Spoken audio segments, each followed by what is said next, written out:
All right, welcome to our fourth session for Survey of Contemporary Mathematics. This week we're going to take a look at chapters 7 and 8. Chapter 7 is really full of a lot of different types of graphs, and we're going to be looking at several examples from the textbook to help us prepare for this week's assignment.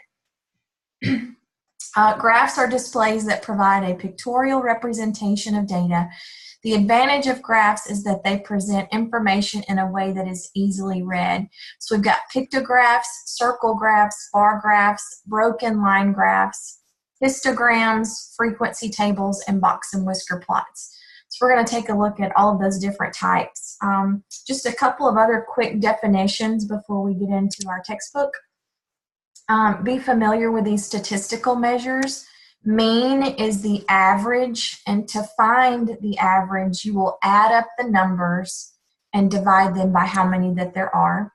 The median is the middle number when they are arranged in order. The mode is the number that occurs most often, and the range will be the largest number minus the smallest number. So we'll take a look at how to apply those definitions in just a little bit. I've actually copied some problems from your textbook. These come from pages 335 and 336. If you have a textbook, you may want to follow along in your book. I realize this may be a little bit fuzzy, and I'll try to zoom into those images to help you see them a little bit better for each of those problems. But page 335 is where we are, so you might want to follow along in your book.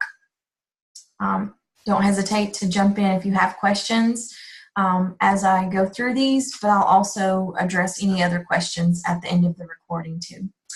So first one, we have a circle graph, and it shows the approximate amounts of money that government agencies spend on maintaining internet websites for a 3-year period of time. So really take some time to try to understand what each graph is representing. This is a circle graph, and it's divided up into different sections and how much each of those spent.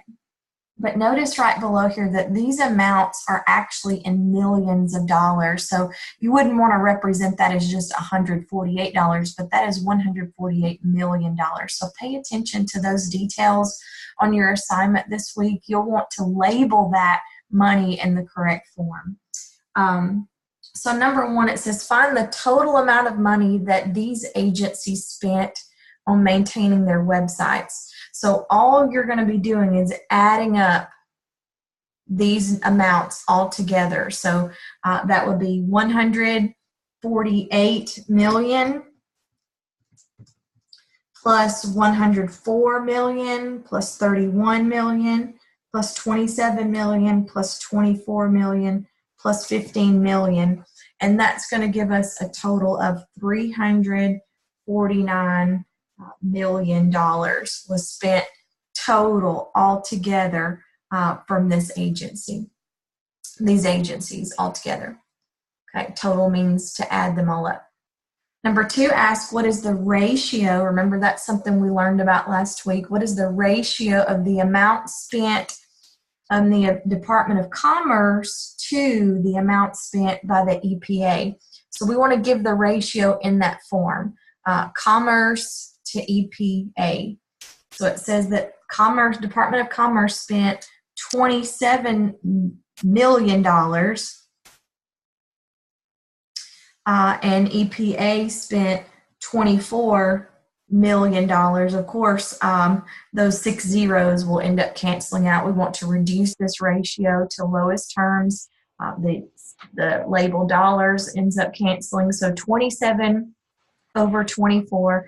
Both of those numbers are divisible by 3, so that gives me 9 to 8. Remember the different ways we learned how to write a ratio. This is a fraction. You might be asked to give your answer as a colon or using the word 2. But either way you give that, it's read 9 to 8. Okay. And number 3, still related to this same graph, ask what is the percent of the total money spent did NASA spend? So what percent of the total money spent did NASA spend? So it says that NASA spent $31 million out of a total of altogether, there were $349 million. Remember, those millions, those 6 zeros will just cancel, as will the dollar signs here. I want to convert that to a percent.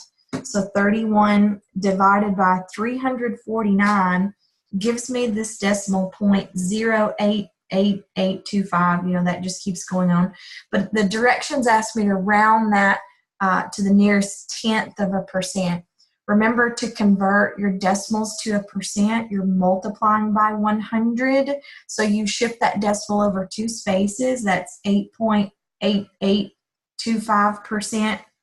But I want to round it to the nearest tenths place. That's 1 position past the decimal.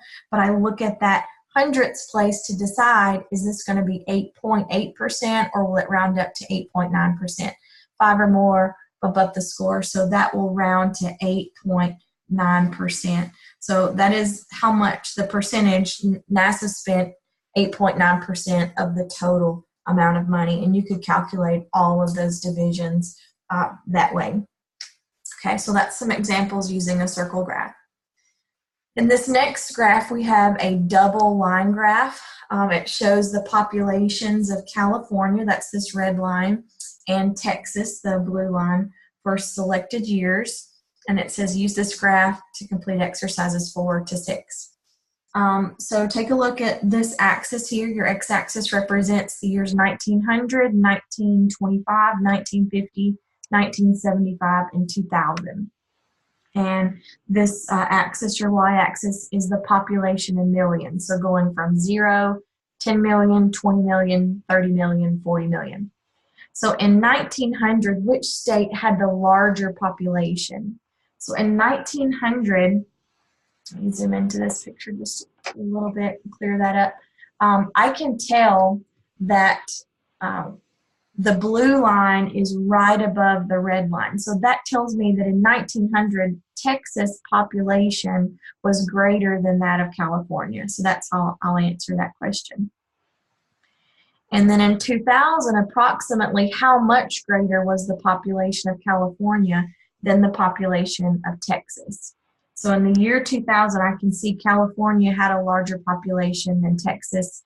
If you're looking in your book, you'll be able to kind of tell these numbers a little bit. That's right at 20 million for Texas, and California is just above this 30 million mark. I'm marking that at approximately 32 million. So if I subtract 32 million minus 20 million, that's going to give me 12 million people more in California than in Texas for the year 2000. And it's an approximation because I'm really estimating, but if you're looking in your textbook, you can see that that looks about to be 32. It's less than halfway. And then in number 6, during which 25-year period did the population of Texas increase the least? So I'm just focusing on this blue line. I can tell that from 1975 to 2000 that it increased the most in that interval. The steeper those segments, the greater the growth is, whereas the more horizontal the segment is, the least that growth is. And it appears from 1925 to 1950 would be that least period of growth. When we represent that, we need to use the interval 1925 to 1950. We need to give both of those years because it's representing during that time period. You'll want to kind of read up a little bit in your textbook about how to write answers involving intervals. There's several questions in your Apply this week that will call on intervals, and I want to make sure you get those correct.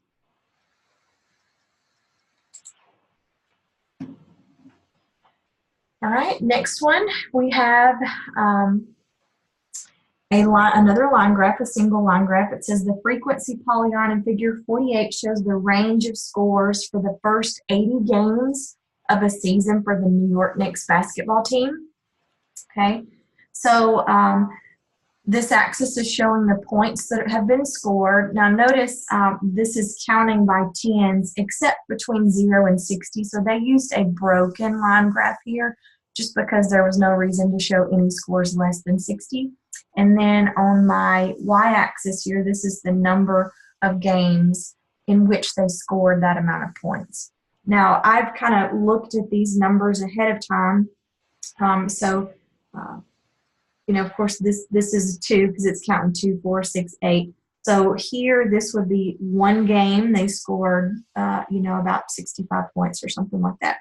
And this would be 7, 15, 31, 17, 8, and 1. Once again, I've kind of looked ahead, and if you're looking along in your textbook, see, this is 6 and 8, and this point falls right between 6 and 8, so that's why I labeled that a 7. This is 14 and 16, so this point is right between 14 and 16, so I've given that the number 15. All right, so let's use this to answer the question. It says, find the number of games in which fewer than 100 points were scored by the Knicks. So this is where 100 points have been scored. So if I'm looking here, then all of these games scored less than 100 points. So if I add 1 plus 7 plus 15 plus 31, that will give me the answer to this question. So 1 plus 7 plus 15 plus 31. These are the games in which they scored fewer than 100 points, and that would total up to be 15 games fewer than 100 points. Number 8 asks for a ratio. Okay, so I'm going to set up a fraction again. A ratio of the number of games in which 90 to 100 points were scored to the number of games in which 110 to 120 points were scored. So as I look back at my chart, from 90 to 100, there were 31 games, okay, in that portion. And then from 110 to 120 points, so if I'm looking here, only 8 games fell within that range, 110 to 120. So the ratio would be 31 to 8. Once again, that's a fraction answer. If it asks for a colon or using the word to, make sure that you give it in the specific way that the question asks. And then lastly, number 9, in what percent of the games were 110 points or more scored? We're going to round that answer to the nearest tenth of a percent. So 110 points or more. So from here to the end of the graph, we've got 8 plus 1. Okay, so that's going to be 9 scored 110 points or more out of a total of, remember, back up here actually in the top, we're looking at 80 games altogether. As a matter of fact, if you went and added all of these up, okay, that's going to total up to 80 games altogether represented on this graph. So 9 out of 80 games are where 110 points or more were scored. Now that's a fraction. So 9 divided by 80 would produce the decimal point 1125. When we multiply that by 100, it will shift that decimal 2 spots to the right, and that gives me my percent. But remember, it asks us to round that to the nearest tenth place. Okay, so the number behind that is 5 or more, so that's going to round up to 11.3%.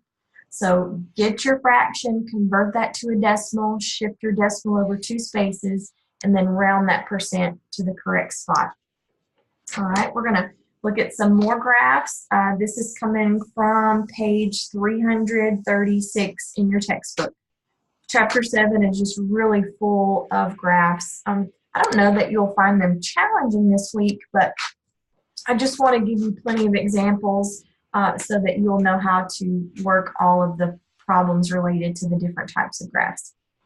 10 and 11, this refers to the pictograph. This shows the number of passengers who boarded planes in the 5 busiest U.S. airports in recent years. So notice here that one suitcase represents 10 million passengers, but half of a suitcase represents 5 million passengers per year. So half a suitcase would represent half of that amount. So number 10, how many more passengers boarded planes in O'Hare each year than boarded planes in the Denver airport. So I'm only comparing these two right now. O'Hare has 10, 20, 35. Okay, so that would be 35 million people.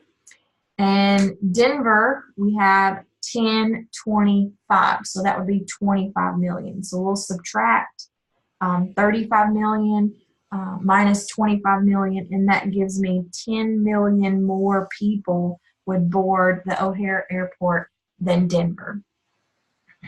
And number 11, it says, what is the ratio of the number of passengers boarding planes in Hartsfield to the number of passengers boarding planes in the Dallas-Fort Worth Airport?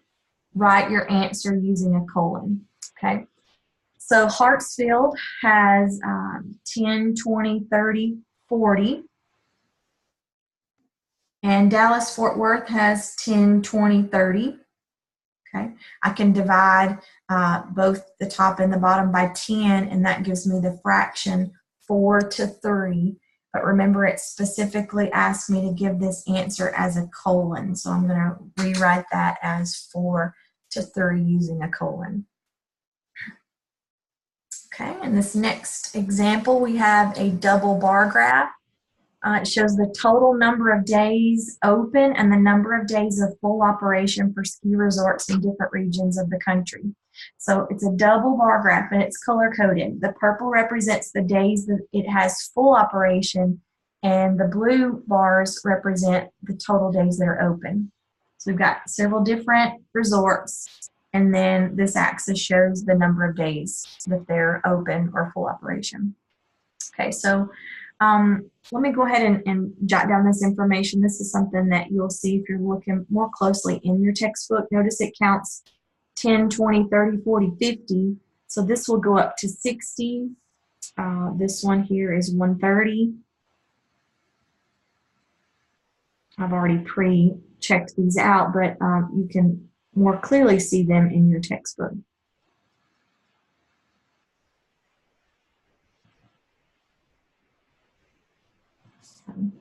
So that would be like 110, 20, 30. So that's 130. So you can just count by tens and see how far those go up. So just knowing that ahead of time is going to be helpful to more quickly answer these questions. So find the difference between the total number of days open and the number of days of full operation for Midwest ski areas. So here, Midwest, the number of days open and the number of days of full operation, it asks for the difference between them, and difference means subtraction. So 90 minus 40 would give me 50 days. And then number 13, for the Rocky Mountain ski areas, what percent of the total number of days open was the number of days of full operation? So in this Rocky Mountain, okay, there were 70 days of full operation out of a total of 140 days that they were open. When I reduce that down, 7 over 14 would equal 1/2. Okay, now we know that half is 50%. Of course, if you divided that, 1 divided by 2, you get 0.5, and then you can shift that decimal over 2 spaces if you did not know that. But half of 100% is 50%. So 50% of their days open, they were in full operation. And 14, which region had the lowest number of days of full operation? Okay, the lowest number of days of full operation, we can see that that would be southeast. So I'm just going to label that answer southeast. But this one has 2 questions. How many days of full operation did this region have? And then I can see that is 30 days. So be careful if you have a 2-part question that you answer that fully. All right, we're going to jump on down to our last graph to look at here. And this page, it says, based on a Gallup poll survey, the histogram in figure 51 shows the number of hours that 46 people slept during a typical weekend night. So here we've got hours slept per night, under 6 hours, 6 hours, 7, 8, 9, or over 9 hours. And here's the number of people that slept for that many hours. So this one would be 5. It counts 1, 2, 3, 4, 5. So 10, 11, 12, 13. Those bars go up to 13. This one's at 12. And these are back down 2 and 1. So just knowing those ahead of time will help us as we answer these questions. So how many people surveyed slept 8 hours or more? So notice I'm looking at these 3 bars all together. So 8 hours or more, I'm going to add 12 plus 2 plus 1. So 12 plus 2 is 4 plus 1 more, so that would be 15 people slept 8 hours or more. Just using the graph to help us answer these questions. All right, next, what percent of the people surveyed slept 7 hours? Okay, well, I can clearly see that 13 people slept for 7 hours, but out of a total of 46 people were in this study. And I should be able to add all these numbers together and confirm that that equals 46. So 13 divided by 46, I get a decimal point 2826. Remember, we shift that 2 spots to the right to convert that to a percentage, but it wants me to round this to the nearest tenths place again. That's the number right behind the decimal. Behind that is a 6, so we're going to round up to 28.3%. I really am careful to make sure that you round correctly, so just review those rounding rules if that's still something that you struggle with. All right, any questions over these different types of graphs? I don't mind going back over some of those while we're still here.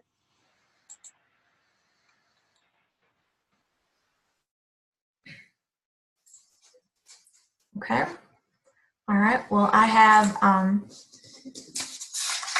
just a couple other problems to look at from chapter 7. Let me back up just a little bit here. Related to mean, median, mode, and range, and how to create a box and whisker plot, which you may have to give some information off of that from your applies this week. So it says the number of high definition televisions sold each month for 1 year were recorded by an electronics store. So it gives those results. It says calculate the mean, median, mode, and range of the number of televisions sold per month. So first off, when we are looking for the mean, remember that is the average. So you're going to add up all of the numbers, okay, and when you do that, you get 228. And then you divide it by how many numbers there are. There are 12 altogether, and that's going to give me an average of 19. Okay, so mean, median, mode, and range, those are your measures of central tendency. Mean is average. Add up the numbers and divide them by how many are there. Your median, okay, is the middle number when they're put in order from least to greatest. So you're going to want to take a moment and list those in order from least to greatest. So I've got 12 and 15.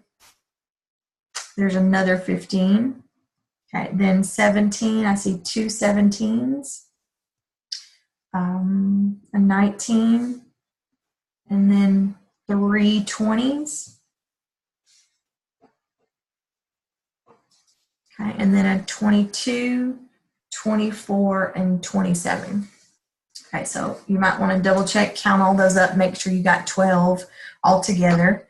The median is the middle number, so I just like to start on each end, 1, 2, 3, 1, 2, 3. Okay, notice I have 2 numbers in the middle. Sometimes you just end up with a number in the middle and then that will be your median. But when you have 2 numbers in the middle, you have to average those. So you're going to add 19 and 20 and divide by 2. And so that will give you 19.5 would be the median, the middle number, 19.5. The mode, we described that as the number that occurs most often, and you can clearly see that here as we listed those. There were 3 20s, so the mode would be 20. It is possible to have more than one mode. and you would just list all of those. If they all only occur one time, then there would just be no mode. Not zero, but just no mode. But 20 occurs 3 times, so that is our mode. And the range is the largest number minus the smallest number. And you actually want to calculate that. 27 minus 12 would equal 15. Okay, so brush up on those definitions for mean, median, mode, and range. And then we can, then from this information, create a box and whisker plot. Now, what I like to do is come right off of this list of numbers. Okay, if I can find all the information that I need from this list of numbers, then it can help me more easily put them on a number line. So back to the median, we said that that was 19.5. Okay, the median is also what we call Q2 or quartile 2. Notice it divides my information into 2 equal parts. We have a lower quartile, a lower half, and an upper half. So I want to find my Q1 is the middle of that lower half. So if I'm counting till I get to the middle, 15 and 17 are in the middle. So if I add those up and divide by 2, I would get 16, which is my Q1 or the lower quartile. And then in my upper half, I'm going to count till I get to the middle, 20 and 22. So the middle of that would be 21. That's my Q3 or the upper quartile. All right, and so from Q1 to Q3, this is where we get our box. 12 is the lowest point. 27 is the highest point. Those are our whiskers. So this is where we get our box and whisker plot from. Now we're going to take this and recreate that on a number line. Okay. When I'm doing this on a number line, it may not look like these groups are equally divided, but I can see that each section, each quarter, you know, there's 4 quarters here. Each quarter only has 3 numbers in it, so it is equally divided. But when I break this up on a number line, it may not appear that way. So 10, 11, 12, 13, 14, 15, 16, 17, 18, 19, 20, 21, 22, 23, 24, 25, 26, 27, 28, 29, 30. So I'm just going to graph these 4 numbers. That's all that's really important to me here. So, so 19 and a half would be here. That's my Q2. I've got 16 is my Q1. 21 is Q2. That's Q3. So there's my box. My highest number is 27. My lowest number is 12. So there's my box and whisker plot graphed on a number line. Pretty sure you're going to have some questions about those quartiles. So you may want to look back over the video or through your textbook to just kind of understand what those quartiles mean. Median is quartile 2. It divides your group into 2 equal parts. Quartile 1 is the middle of the lower half. Quartile 3 is the middle of the upper half. All right, finally, we're going to get into Chapter 8, so hopefully you can hang in there with us to run through some of these examples. Chapter 8 is really about conversion, converting from one unit of measure to another. Your textbook uses conversion rates to do that. We also call those unit multipliers. It would be helpful for you to, have some information in front of you to help you do those unit conversions. I'll pull this out often just so we can refer back to some of this basic customary systems to help do those unit conversions. So in math, you'll recall that I can multiply by 1 anytime and it does not change that answer. 5 times 1 is 5. But 1 comes in a lot of different versions because 2 over 2 is 1, or 7 over 7 is 1, or 11 over 11 is 1. So I can multiply by any version of 1 and still get that same answer. Just would look a little bit different. It's how we come up with equivalent fractions. Well, if 12 inches is equal to 1 foot, because those are equivalent to each other, then 12 inches over 1 foot, or 1 foot over 12 inches, because those are equal to each other, those just represent one whole. I know 12 over 1 isn't 1, but 12 inches over 1 foot is 1. So I can use either version of these unit multipliers to convert my information from one form to another, depending on what you have. Now, some of y'all may be really good at just like understanding how to work through unit conversion. So I'm not saying work it the hard way, but I will work it the way the book explains on how to use unit multipliers to convert. So I have 64 inches and I want to convert that to feet.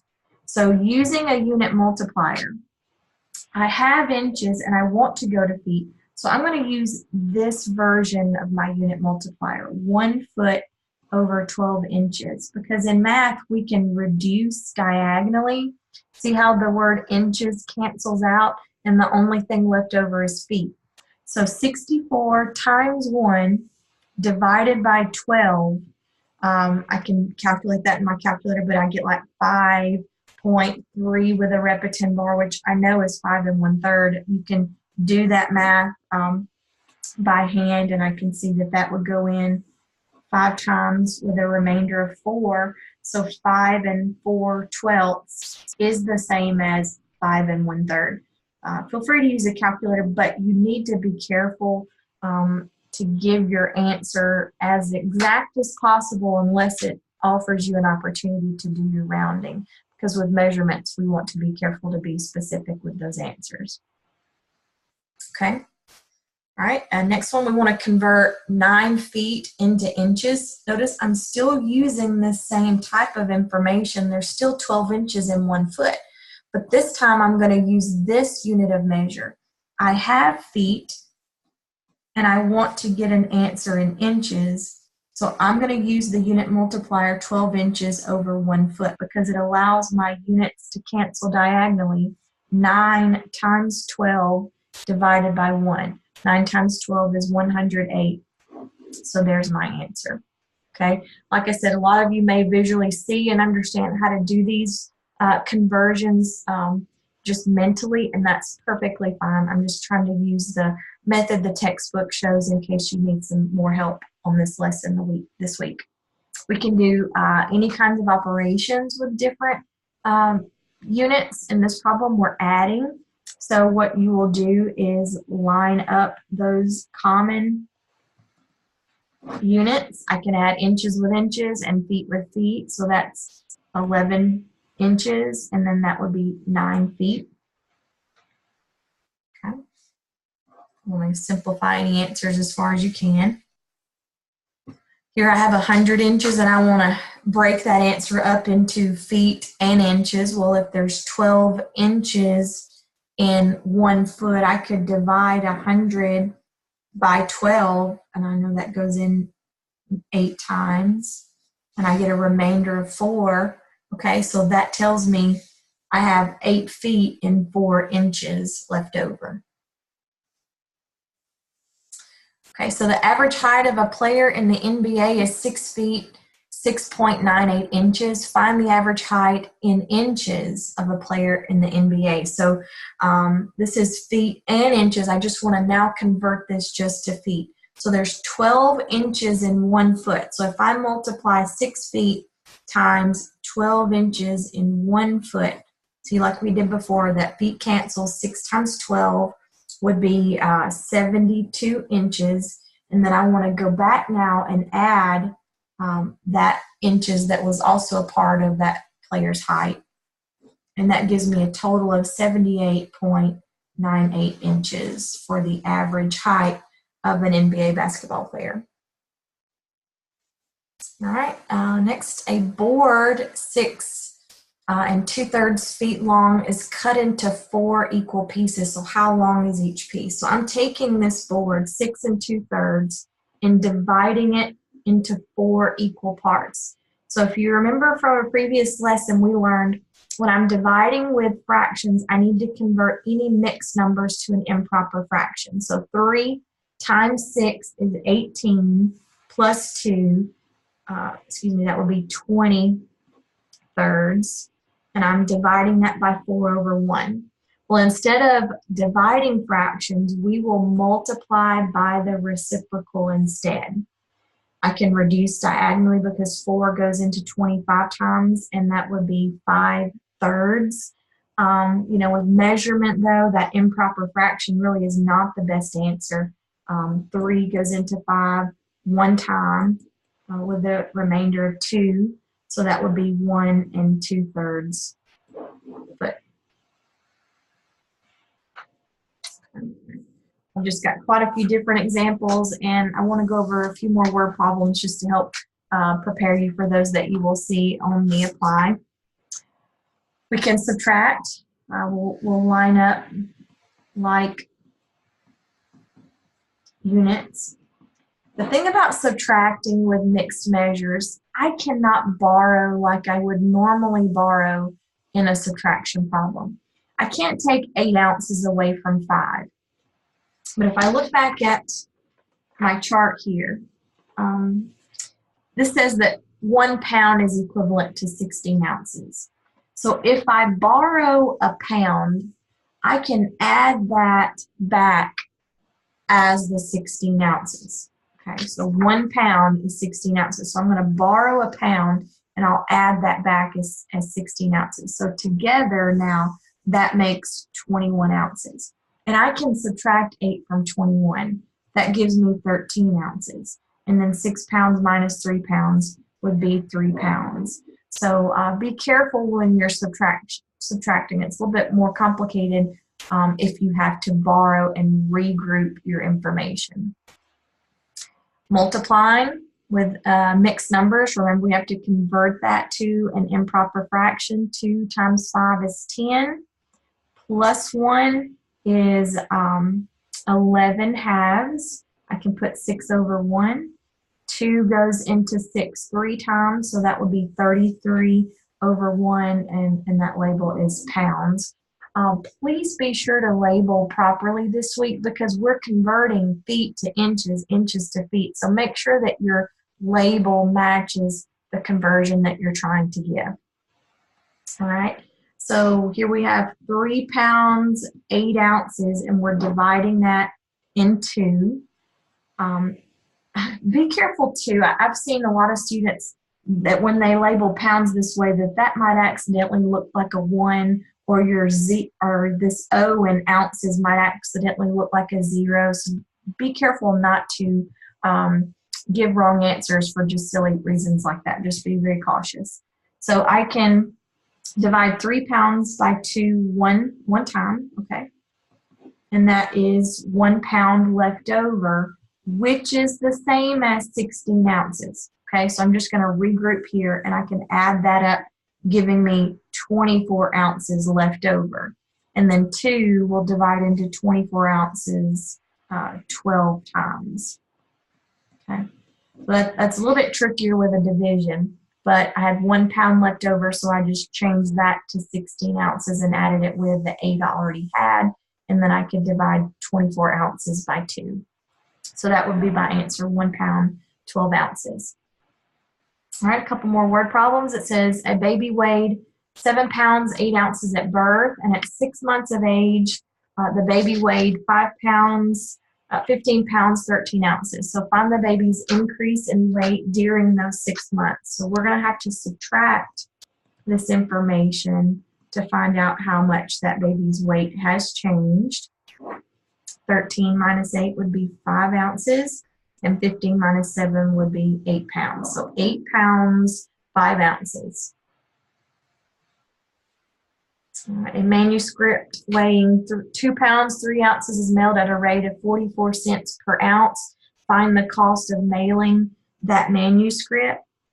So we pay per ounce. I've got pounds and ounces. So I know that 2 pounds can be converted to ounces because there are 16 ounces in 1 pound. So the label pounds cancel. 2 times 16 would equal 32 ounces. And then I want to add the 3 that I already have. So that gives me a total of 38 ounces. Okay. That's not the answer to my question because I'm looking to see now how much does it cost at a rate of 44 cents per ounce. So I'm going to multiply 44 cents times 35, and that's going to give me a total of $15.40 to mail that package. So a lot of these problems you're going to see this week are just multiple steps. You've got to do a conversion and then use that information to find another answer. Just make sure you give your final answer in the end. Okay, so let me finish up with about 3 more questions here. So the college bookstore received 1,200 textbooks, each weighing 9 ounces. Find the total weight of the 1,200 textbooks in pounds. So look here, the problem is given in ounces, but it wants an answer in pounds. So I'm going to have to do the work, and then I've got to do some conversion. So 1,200 textbooks, okay, are 9 ounces apiece. So that's a total of 10,800 ounces. But I know that there are 16 ounces in each pound. So I'm going to divide now 10,800 by 16. 10,800 times 1 divided by 16 gives me 675 pounds. Okay. So be careful to do the answer in the form it asks. Be watchful of how it's given to you and then what the question's asking for. All right, last 2. The cafeteria sold 124 cartons of milk in 1 day. Each carton contained 1 cup of milk. So how many quarts of milk were sold that day? So it gives me information as a cup, but the question asks about quarts. So here's what we know about cups and quarts. Okay. So notice in this Q that stands for quarts, there are 1, 2, 3, 4 C's, which represents cups. So 1 quart is equal to 4 cups. I'll write that down. 1 quart is equal to 4 cups. So the cafeteria sold 124 cartons of milk each day. Each carton is 1 cup of milk. So that means we have 124 cups of milk.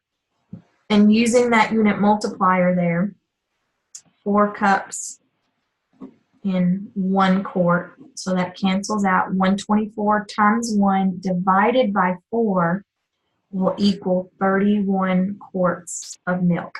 So be careful to read the problem and the unit that's given to you, but give the answer in the unit that it asks for. Okay. All right, last one here. A spa owner bought hand lotion in a 5-quart container and then repackaged the lotion in 8 fluid ounce bottles. The lotion and empty bottles cost $81.50, and each 8 fluid ounce bottle sold for $8.25. So how much profit was made on the 5-quart package of lotion? So a lot going on in this problem right here. So first of all, you need to know that there are 32 ounces in 1 quart. Okay, so I have a 5-quart container. 1 quart is 32 ounces. So 5 quarts, 5 times 32, would be 160 ounces. We are dividing that up into 8 fluid ounce bottles. So if I divide that into 8 fluid ounce bottles, then that gives me enough to make 20 bottles. Okay, it says that each bottle sold for $8.25.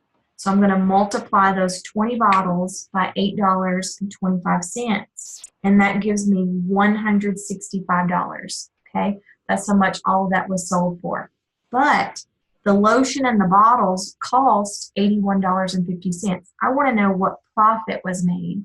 So I've got to subtract $81.50 times that amount here and that leftover amount will be my profit.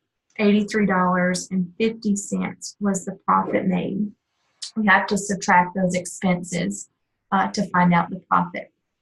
All right, if you're watching this at a later time, our code word tonight is average. You can email me a brief summary with the code word average to receive your extra credit.